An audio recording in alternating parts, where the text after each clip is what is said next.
Good morning, ladies and gentlemen, and welcome to the 410 Morning Show, here to cover all your Baltimore sports. We'll start with the Baltimore Ravens. Ravens obviously making some big moves this offseason, got their big money man secured Lamar Jackson, getting that big contract, becoming the highest paid NFL player of all time, accompanied with some new weapons, Zay Flowers, Odell Beckham, Rashad Bateman. And don't forget, Mark Andrews is still mixed into that core, and he's still expected to be the leading receiver out of that group. Aviv, what do you think about it? I think it was a great ad for the Baltimore Ravens and that it's going to change the aspect of this team a ton. Lamar's going to be, I think, as he said, 6,000 yard season. I don't see that happening. I mean, if it does, you better be winning the Super Bowl with that. But I think OBJ was a great ad for the team. Sam, what do you think about the Ravens' new additions? Well, I think the newer additions are incredible because it's going to give Lamar a bigger chance of connecting with to get a new connection to score more touchdowns and to increase the outcome of games for the Ravens by at least another one touchdown, I think. By like 7 points at least. Yeah, the Ravens not only providing some new offense, but kind of a little bit of a revamped defense. A few mid-round selections: Rocky Ya-Sin, Tavius Robinson, Trenton Simpson. And, this defense, I think, is just as interesting as the offense has been, the defense has been in the past. We'll go with some questions tracking back a little bit on the offense. What do we have right here? Yeah, hey guys, Liam from Annapolis, Maryland. Big Ravens fan, love the show, love what you guys talk about. But taken away from the actual game point of view, talk about a fantasy point of view. Lamar Jackson in a dynasty league.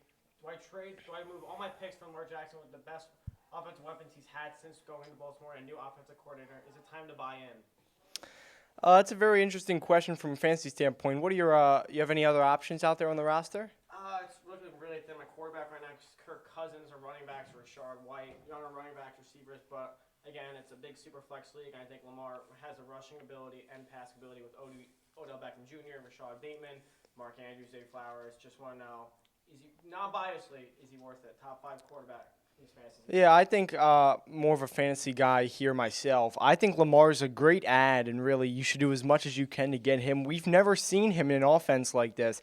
Obviously had a 2019 MVP season, and his leading receiver was Marquise Brown. Obviously still had Mark Andrews in that mix, but there was really no wide receiver depth in that room, and now he's surrounded by healthy J.K. Dobbins, still has Gus Edwards back there, and 3 new weapons to work with. I think that Lamar's a great ad for all your fantasy leagues, especially considering that rushing upside, even though it may be a little bit more limited this year. Rowan, what do we have over here? What I'm Rowan, and what do you think about the addition of Todd Monken after firing the old offensive coordinator? Aviv, what do you think about that one? Hi, Rowan. I'm Aviv, but the addition of Todd Monkton was the best move I think the Ravens have made in long time, because Greg was not the way for Lamar or most of this offense, because he didn't produce like Todd Monken did in Georgia, winning 3 championships, and Todd Monken's just been a monster in the college football coaching divisions, and I think he'll be a great ad for Baltimore. It's going to help the team a ton. One more over here. How good do we really think Odell Beckham Jr. is going to be? Coming off an ACL injury, he hasn't played it's going to be about 20 months when he first steps on the field. Do we really think he's going to be able to impact that receiving core that much where Lamar Jackson can take off that next step? Or is most of the responsibility going to fall on Zay Flowers? Sam, what do we think about that? Well, I think a lot of responsibility is going to fall onto Zay Flowers, and Odell Beckham Jr. is going to have a pretty good impact with the Ravens receiving, because he is the newest addition to the Ravens receiving team. Even though it's a 50-50 chance for the responsibility to be split between the new draft pick Zay Flowers and Odell Beckham Jr., it just depends on how you want to split the responsibility between the 2 players.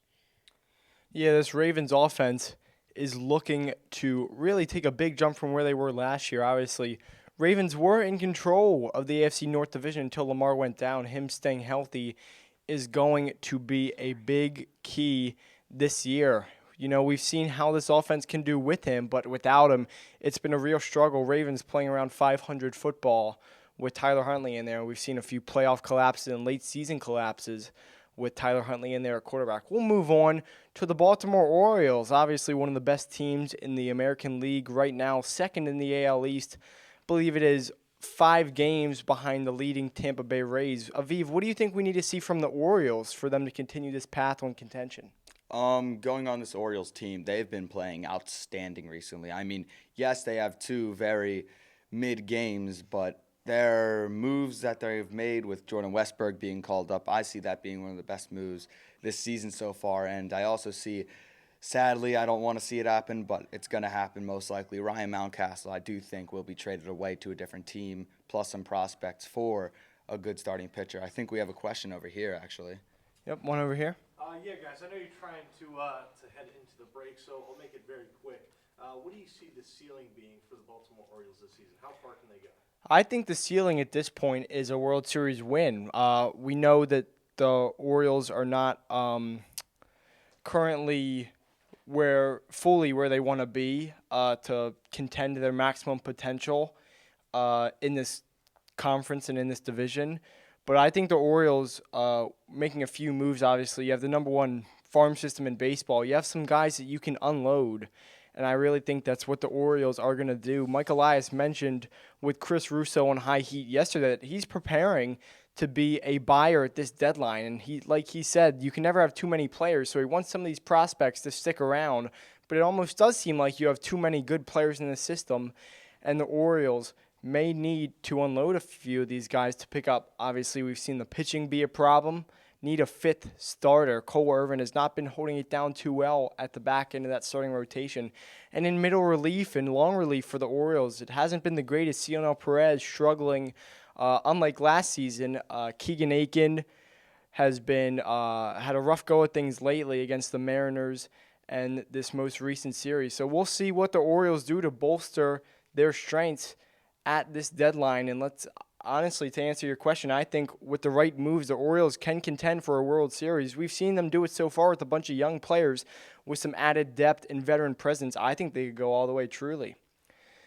This has been the 410 Morning Show here from the Sports Broadcasting Studio. I'm Nick Polinsky, joined by Aviv Glazer and Sam Cora. We'll talk hockey on the other side of the break.